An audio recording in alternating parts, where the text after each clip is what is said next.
Accidents. They're chaotic, right? Unexpected and often pretty tragic. But what if I told you there was a rule book for them? A standardized way to record, classify, and actually learn from every single workplace incident. Well, today we're diving inside exactly that, Indian Standard 3786, to see how it brings order to all that chaos. So this standard comes from the Bureau of Indian Standards, or BIS. These are the folks responsible for setting the standards for, well, just about everything, from the purity of the gold you buy to the safety of the helmet you wear. They create a common language, a set of rules for countless industries all across the country. And that brings up a really fascinating question. How do you standardize chaos? I mean, how do you apply cold, hard rules to something as unpredictable as an accident? That's precisely what IS 3786 sets out to do. And the very first step is just getting everyone to agree on what words even mean. Which brings us to our first section, defining workplace harm. Look, before you can measure or analyze anything, you have to define it, right? So the standard starts by creating a shared vocabulary, making sure everyone is speaking the exact same language.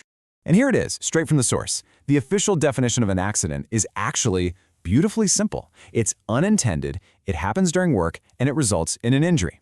That's it. It's a super clear, straightforward starting point for everything else that follows. Now here's where the standard makes a really critical distinction. Not all injuries are treated the same.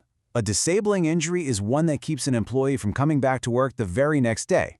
This becomes the key dividing line for serious data collection, separating the minor stuff from incidents that have a much bigger impact. Okay, so once we've got the definitions down, the standard gives us a framework to figure out what actually happened. You can think of it like a detective's guide for breaking down a crime scene. And this is a brilliant illustration of the process.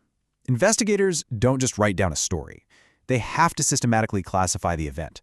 They identify the agency, that's the object or substance that was involved. They look for the unsafe condition, like maybe faulty equipment. They pinpoint the unsafe act, somebody deviating from a safe procedure. And finally, they determine the type of accident, like a fall or a collision. Let's make this real for a second. Imagine a worker gets their hand caught in a machine. Using the standard's classification codes, it's not just a hand injury. No way. The agency is a power press. That's code 2031. The unsafe act might be using unsafe equipment, which gets code 40. And the type of accident is caught between objects, code 132. You see? Every little detail gets turned into a specific, clean data point. So now we can define and classify accidents. But how do we measure how safe a place is over time? That brings us to our third section, the metrics of safety. This is where all that raw data gets turned into some really powerful insights. The first key metric is the frequency rate. It's not just about how many accidents happened. It's about how many happened relative to how much work was done. The standard unit is 1 million man-hours. This means a small workshop and a giant factory can actually compare their safety records on a level playing field. It's all about how often things go wrong. But frequency is only half the story, right? The second big metric is the severity rate. This measures the impact of those accidents. It asks, for every million hours worked, how many days were lost because of injuries? This tells you not just how often, but how bad things are when they do go wrong.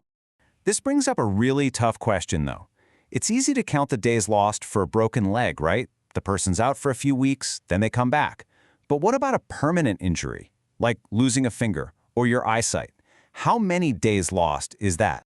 Well, the standard has a pretty pragmatic, if sobering, solution. It's called the scheduled charge. It's basically a table that assigns a fixed number of man-days lost to specific permanent injuries. It's a systematic way to quantify the unquantifiable, turning a lifelong disability into a standardized number for that severity calculation. Take this number, 1,800. What could that possibly represent in the cold, hard math of workplace safety?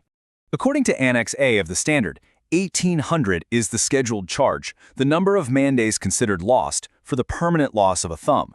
It's a stark, methodical way to assign a value to something like that, all for the purpose of creating consistent safety metrics. And to give that some perspective, this slide compares it to the ultimate tragedy. The loss of a thumb is assigned 1,800 man-days. A fatality, on the other hand, is assigned the maximum value of 6,000 man-days. This scale provides a consistent framework to measure the severity of any incident, no matter how tragic it is.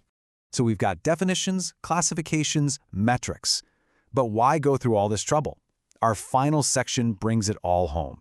This isn't just about counting things, it's about actually making a difference. The foreword of the standard itself tells us exactly why it exists. In other words, this whole framework, it's not just for record keeping, it's a diagnostic tool designed to pinpoint exactly where you need to focus prevention efforts and make smart decisions. Ultimately, this whole standardization thing lets organizations see where the real risks are. They can check if their safety programs are actually working, they can recognize what's being done right, and they can even benchmark their performance against others. It creates a complete feedback loop for safety.